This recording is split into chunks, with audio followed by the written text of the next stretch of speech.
मीरपुर नाम के शहर में तेजस अपनी पत्नी नीरू के साथ रहता था।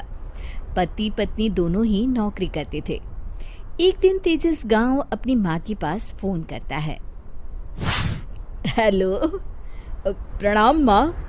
जीते रहो माँ, तुम दादी बनने वाली हो हैं? अरे वाह, ठीक है बेटा, मैं कल ही आती हूँ। जब माँ जी शहर पहुंची तो बेटे बहू ने बहुत अच्छे से स्वागत किया। लीजिए माँ जी, चाय। अरे गर्मा गर्म पकोड़े ले आओ माँ के लिए। नीरू रसोई में गई और 2 मिनट में ही पकोड़े ले आई। जी ये लीजिए। बहू, जादू से बनाए हैं क्या? अभी तो रसोई में गई थी। यम्मी। माँ जी, शीला रसोई में पकोड़े तल रही है, मैं बस लेकर आई। हे भगवान, मेरा धर्म भ्रष्ट कर दिया तूने। अब तो गंगा जल से शुद्धिकरण करना होगा। दूसरे दिन, माँ जी मैंने नाश्ता बना दिया है, ऑफिस जा रही हूँ। पर अभी तो घर का सारा काम पड़ा है। शीला आती ही होगी, झाड़ू पोछा बर्तन कपड़े वो सब कर लेगी। हमारे जमाने में घर का सारा काम हम ही करते थे। जी माँ जी, आप बहुत होशियार हैं, मैं घर ऑफिस दोनों नहीं संभाल पाती। तो जरूरत क्या है घर से बाहर जाकर चाकरी करने की? वैसे भी घर का काम खुद करने से घर में बरकत आती है, समझी? पर माँ जी। पर वर कुछ नहीं, इस महीने की पगार मिले फिर ऑफिस बंद। हाँ। रात को नीरू तेजस से कहती है, सुनिए जी, माँ जी बोल रही थी कि मैं नौकरी छोड़ दूं। वैसे ठीक ही तो है, अभी तुम्हें आराम की जरूरत है। फिर भी आराम कहाँ, शीला को छुड़ाने के लिए बोल रही थी। तो अब 24 घंटे में इतना काम तो कर ही सकती हो। पर जॉब पसंद है मुझे, घर पर मन नहीं लगेगा। अगले दिन जब दोनों ऑफिस के लिए निकल रहे थे, मेरी तो कोई कीमत ही नहीं है इस घर में। माँ जी, आजकल महंगाई बहुत है, रहन सहन भी बदल गया है, दोनों नौकरी करते हैं तभी ठीक रहता है। अच्छा, तू कहना क्या चाहती है? मेरा बेटा तुझे बिठा के खिला नहीं सकता? तू ही इस घर का खर्च चला रही है, हैं? नहीं माँ जी, मेरा वो मतलब नहीं था। मतलब खूब समझती हूँ, ये बाल धूप में सफेद नहीं किए मैंने। हाँ। अब तो ये रोज का काम हो गया था। तेजस भी रोज की झिकझिक से परेशान हो गया था। एक दिन उसने कहा, नीरू, वैसे भी तुम्हें मैटरनिटी लीव मिलने वाली है, तो अभी से ही छुट्टी ले लो। पर क्या, मेरी सैलरी अच्छी खासी है। आखिर नीरू ने रिजाइन कर दिया। जब बच्चा हुआ तो घर में सब बहुत खुश हुए। कुछ दिनों बाद तेजस फाइल देख रहा था। क्या हुआ तेजस, कुछ परेशान लग रहे हो? हाँ, वो हमारी जितनी सेविंग्स थी वो तो हॉस्पिटल में और छठी के फंक्शन में खत्म हो गई है नीरू। और अभी वैसे मंदी चल रही है तो मैं बोल रही थी कल मुन्ना को हेपेटाइटिस का टीका लगवाना है। नीरू, क्या पोस्टपोन नहीं कर सकते? नहीं जी, बिल्कुल नहीं। अब तेजस को समझ में आ रहा था कि उससे गलती हुई है। पैसों की कमी का असर घर के माहौल पर भी पड़ रहा था। अगले दिन, बेटा मेरा चश्मा और ये दवाइयाँ ले आना, पर्चा देते हुए माँ जी ने कहा। जी। तेजस, मुन्ना के लिए दूध का डिब्बा और डायपर भी ले आना, और ये किराने के सामान की लिस्ट है, इसे भी लाना है। तेजस गुस्से में लिस्ट मरोड़कर फेंकता है और चिल्लाता है, पैसे क्या पेड़ पर उगते हैं? ये ले आना, वो ले आना। अरे पर ये जरूरत का सामान ही है। वो गुस्से में बिना कुछ कहे ऑफिस चला गया। अरे लंच तो ले जाइए। नीरू दौड़कर डिब्बा पकड़ाती है एक दिन खाना खाने के बाद, नीरू, अब तो मुन्ना कुछ बड़ा हो गया, तो अब तुम वापस ज्वाइन कर लो ना जॉब। पर इस रिसेशन में जॉब मिलना बहुत मुश्किल है। ट्राई तो करो। फिर मुन्ना, माँ जी है ना, और एक फुल टाइम मेड भी लगा लेंगे। पर माँ जी, उन्हें तो पसंद नहीं। तभी माँ जी वहाँ आ जाती है और प्यार से नीरू के सर पर हाथ फेरते हुए बोलती है, अब मेरी समझ में आ गया बहू, पहले के और अब के समय में अंतर है। तुम काम शुरू करो, मुन्ना की जिम्मेदारी मेरी। मेरी प्यारी माँ जी। ये कहकर नीरू उनके गले लग गई। शिक्षा, परिवर्तन संसार का नियम है, हमें भी समय के साथ चलना चाहिए। उम्मीद है कि आपको हमारी ये कहानी पसंद आई होगी। कृपया हमारे चैनल को सब्सक्राइब करें और सभी अपडेट्स के लिए बेल आइकन जरूर क्लिक करें। और हाँ, वीडियो लाइक और शेयर करना मत भूलिएगा। Bye bye. कहानी है रामपुर गांव की, जहाँ के मर्द महिलाओं को हमेशा नीचा दिखाने की कोशिश में रहते। अरे अभी तक खाना नहीं आया, क्या मुझे एक और शादी करने की जरूरत है? नहीं जी नहीं, ऐसा मत करना, वरना मैं कहाँ जाऊंगी। खाना लेकर मैं अभी आई जी। गांव की पंचायत में भी फैसले हमेशा औरतों के खिलाफ ही रहते। मैं जो फैसला सुनाता हूँ वो भगवान की आज्ञा होती है। इस लड़के ने अपने मन से शादी करके अच्छा नहीं किया। लड़के को घर भेज दो और इसकी शादी इसकी जाति की किसी लड़के से करवा दो। लेकिन ये लड़के, इसे तो गांव के बाहर निकाल दो। नहीं नहीं जमींदार साहब, ये क्या बोल रहे हैं? ऐसा नहीं हो सकता। मेरी बेटी मासूम है, इसे अच्छे बुरे की समझ नहीं है। अरे कहाँ जाएगी ये बेचारी? कहाँ जाएगी? इतनी चिंता है तो पूरे परिवार का गांव निकाला कर देते हैं। बेचारे पूरे बसे बसाए परिवार को गांव छोड़ना पड़ता है। चाहे जो हो, अगर बेटियों को कंट्रोल नहीं कर सकते तो गांव में रहने का कोई मतलब नहीं है। यहाँ औरतों को दब कर रहना होगा। कोई भी अपने हिसाब से कुछ नहीं कर सकता, सब ईश्वर की मर्जी से ही होगा। तभी गांव का एक आदमी दौड़ा दौड़ा आता है। सरपंच साहब, जमींदार साहब, वो कालिया है ना, उसकी बेटी पढ़ने के लिए शहर जा रही है। अच्छा, ये कब हो गया? और कालिया की हिम्मत कैसे हो गई ऐसा करने की? लेकर आओ उसे और उसकी बेटी को। बस फिर क्या था, हाजिर हो जाते हैं कालिया और उसकी बेटी सरपंच के सामने। अरे कालिया, ये क्या सुनने में आ रहा है? बेटी को इंजीनियर बना रहा है तू? और ये बता, गांव में तो स्कूल नहीं है, फिर कहाँ से इतनी क्लास पास कर गई तेरी बेटी? राधा, जो कि कालिया की बेटी है, उसे लगता है कि सरपंच उसकी तारीफ कर रहे हैं। सरपंच जी, मैंने ऑनलाइन पढ़ाई की है, डिस्टेंस लर्निंग से। सभी में मैंने अच्छे नंबर पाए हैं, जिसे देखते हुए शहर की इंजीनियरिंग कॉलेज में मुझे स्कॉलरशिप मिली है। वाह जी वाह, क्या होती है ये? पहले तो ये बताओ, फिर आगे की बात करते हैं। पूरा गांव राधा की बात सुन रहा था और राधा बोलती जा रही थी। तो ऐसे मैं फ्री में एक अच्छी शिक्षा लेकर गांव में जो कुछ परेशानियां हैं, जैसे बिजली, पानी और इंटरनेट जैसी समस्याओं के लिए काम करूंगी। मैं गांव को शहर से जोड़ने के लिए पुल का निर्माण करवाने का प्रस्ताव रखूंगी। मुझे पूरी उम्मीद है कि जल्द ही हमारा गांव भी तरक्की की राह पर चल पड़ेगा। राधा की बात सुनकर सारे गांव वाले ताली बजाने लगते हैं। सरपंच को समझ नहीं आता कि वो क्या करे। चुप रह नादान लड़की, गांव के खिलाफ जाने के लिए तुझे गांव से बेदखल कर दिया जाएगा, वो भी पूरे परिवार के साथ। और हाँ, अगर ठीक से गांव में रहना चाहती है तो ये पढ़ाई लिखाई छोड़ दे।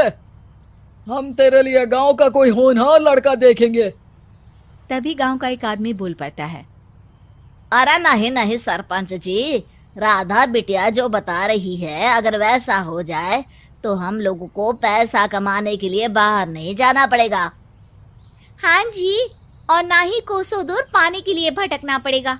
हमारे बच्चे भी अच्छी पढ़ाई कर सकेंगे और आगे बढ़ेंगे, ना कि हमारी तरह खेती करते बैठेंगे। क्यों गांव वालों, राधा बिटिया का साथ देना चाहिए ना। सरपंच देखता है कि गांव राधा के साथ है तो वो चुप हो जाता है। वो घर आकर अपने सलाहकार से बात करता है, जो बहुत ही चालाक किस्म का इंसान होता है। अरे सरपंच साहब, आपको बहुत ही होशियारी से काम लेना पड़ेगा। एक बार गांव तरक्की कर गया, यहाँ के बालक पढ़ लिए तो कोई ना पूछेगा आपको। और फिर ये जो बेटा और बेटी है ना आपके, इनको भी आम लोगों की तरह ही जीवन जीना होगा। हाँ, लेकिन करे तो क्या करे? वो ना आप मुझ पर छोड़ दीजिए, बस मैं जैसा बोलूं करते जाइए। अगले रोज सुबह जब गांव वाले सोकर उठते हैं तो राधा के घर के बाहर और साथ ही वो लोग जिन्होंने राधा का सपोर्ट किया था, उनके घर के आगे लाल रंग से कल आऊंगी लिखा होता है। कल आऊंगी, यह क्या होता है?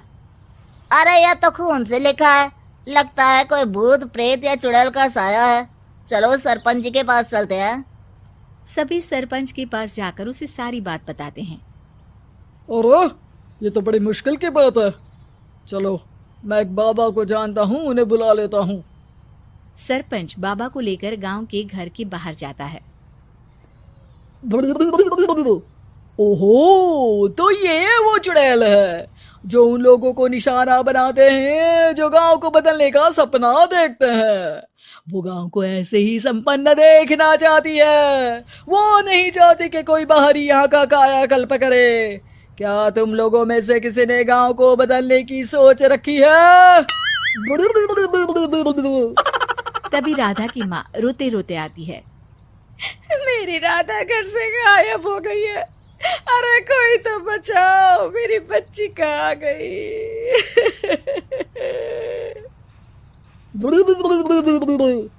ले गई वो चुड़ैल, तेरी बच्ची को ले गई।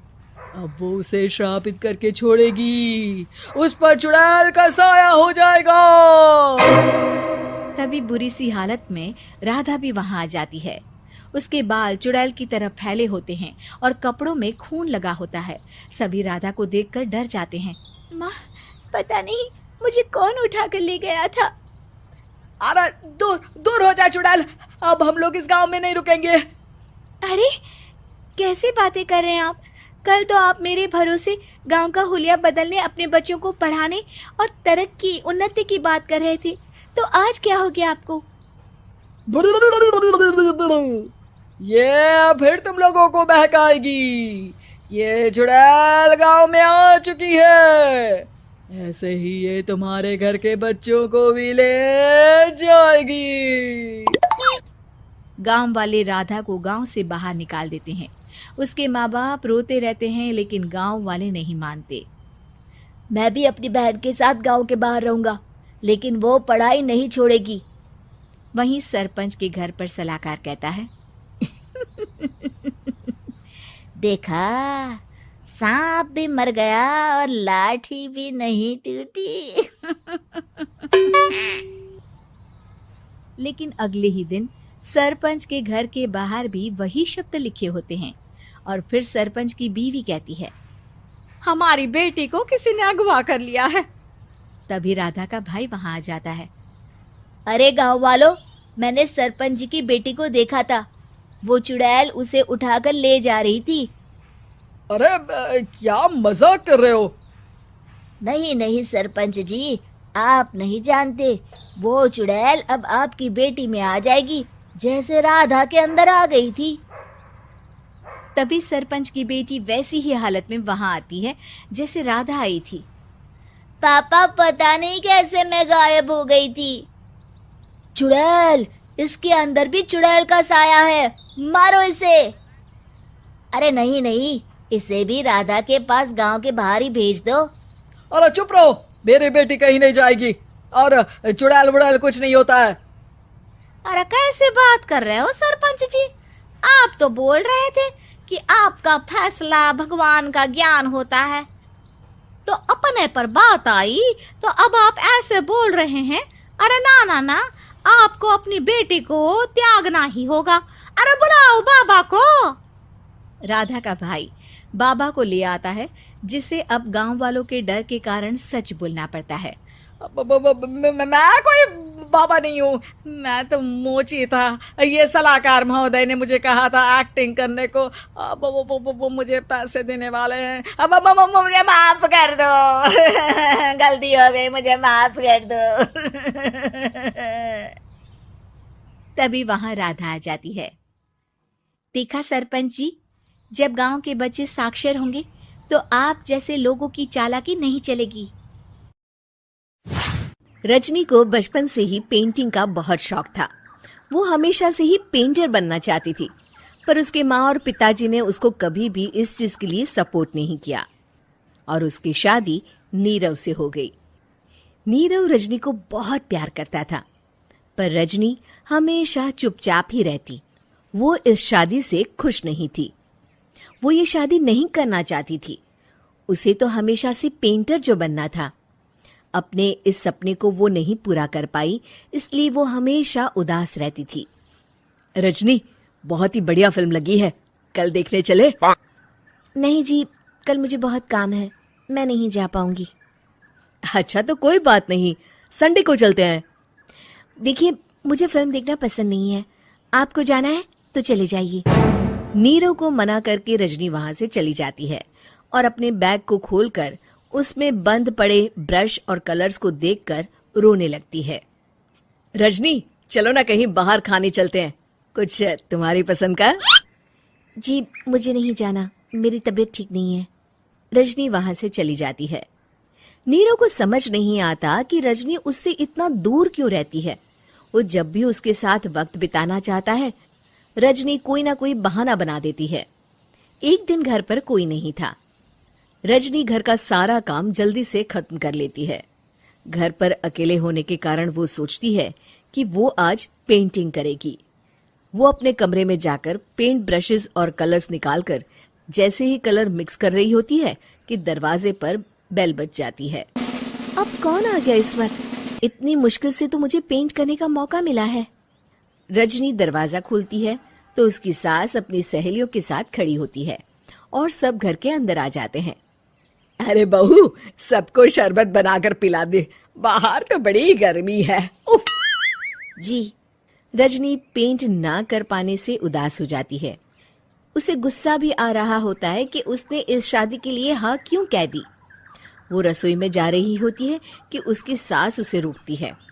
बहू, सबके खाने का भी इंतजाम कर लेना, आज का लंच तो ये सब यहीं करेगी। हाँ। रजनी बिना कुछ कहे रसोई में चली जाती है। सबके लिए खाना बनाती है। सब खाना खाते हैं और रजनी घड़ी देखती है कि ये सब कब जाएंगे ताकि वो अपनी पेंटिंग कर सके। जब शाम होती है तब सब चले जाते हैं अपने घर। अरे बहू, सब तेरे खाने की तो बहुत तारीफ कर रहे थे, सबको बहुत अच्छा लगा खाना। आपको मुझे सुबह बताना चाहिए था ना कि आपकी सहेलियां आ रही हैं। पता भी है कितना वक्त लगा सारा खाना बनाने में। अरे बहू, तू ऐसे कैसे बात कर रही है मुझसे? तो और कैसे बात करूं? मैं इस घर की कोई नौकरानी नहीं हूं कि इतना काम करूंगी। रजनी अपने कमरे में जाकर दरवाजा बंद कर लेती है। शाम को जब नीरव आता है तो उसकी माँ उसे पूरी घटना के बारे में बताती है। क्या रजनी ने आपसे इस तरह बात की माँ? हाँ, और पता नहीं उसे क्या हो गया है, शाम से बाहर भी नहीं आई है। मैंने तो कई बार आवाज दी, खाना भी नहीं खाया उसने। तू ही बात करके देख ले बेटा। नीरव अपने कमरे का दरवाजा खटखटाता है। रजनी, दरवाजा खोलो, मैं हूं। रजनी दरवाजा खोलती है और फिर वापस जाकर अपने बिस्तर पर लेट जाती है। रजनी, माँ से बात करने का ये क्या तरीका है? मैंने कोई गलत बात नहीं की है। अरे तुम क्यों ऐसे बर्ताव कर रही हो सबके साथ? क्या तुम इस शादी से खुश नहीं हो? रजनी कुछ नहीं बोलती। अरे बताओ मुझे रजनी, क्या ये शादी तुम्हारी मर्जी के खिलाफ हुई है? हाँ, मैं ये शादी कभी नहीं करना चाहती थी। तुमसे क्या, मैं किसी से भी शादी नहीं करना चाहती थी। रजनी रोने लगती है। चुप हो जाओ रजनी, बताओ मुझे, तुम क्यों नहीं करना चाहती थी शादी? रजनी बेड के नीचे से अपने पेंटिंग्स, कलर्स, ब्रश, पेपर्स निकालती है। इतने में उसकी सास भी कमरे में आ जाती है। ये देख रहे हो, ये थे मेरे सपने। मैं पेंटर बनना चाहती थी, पर माँ पापा ने कभी सपोर्ट नहीं किया और मेरी शादी करवा दी। मेरे सारे सपने टूट गए। हर वक्त बस गुस्सा आता रहता है मुझे। मैं जानती हूँ कि आप लोगों की इसमें कोई गलती नहीं है, पर मैं क्या करूं, मुझे समझ में नहीं आता।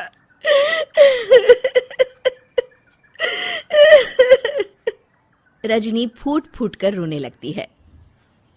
मुझे माफ कर दीजिए, आप दोनों के साथ मैं बहुत बुरा बर्ताव कर रही हूँ। अरे रजनी बेटा, चुप हो जाओ तुम। नीरव पानी लेकर आता है। ये लो पानी पियो और शांत हो जाओ। रजनी पानी पीती है और उसकी सास पेंटिंग्स देख रही होती है। अरे नीरव, हमें तो पता ही नहीं था कि हमारी बहू कलाकार है। अरे कितनी अच्छी पेंटिंग्स बनाई है, देखो तो। ये वाली तो मैं अपने कमरे में ले जाऊंगी।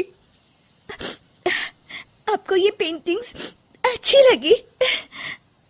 अच्छी नहीं, बहुत अच्छी लगी। और तुमने हमें बताया क्यों नहीं? तुम जब चाहे पेंटिंग कर सकती हो रजनी। हम तुम्हारे सपनों को पूरा करने में तुम्हारा पूरा साथ देंगे। हाँ बेटा, हम कला की कद्र करते हैं। हम कलाकार तो नहीं, पर मुझे गर्व है कि मेरी बहू एक कलाकार है। रजनी, नीरव और सास तीनों हंस पड़ते।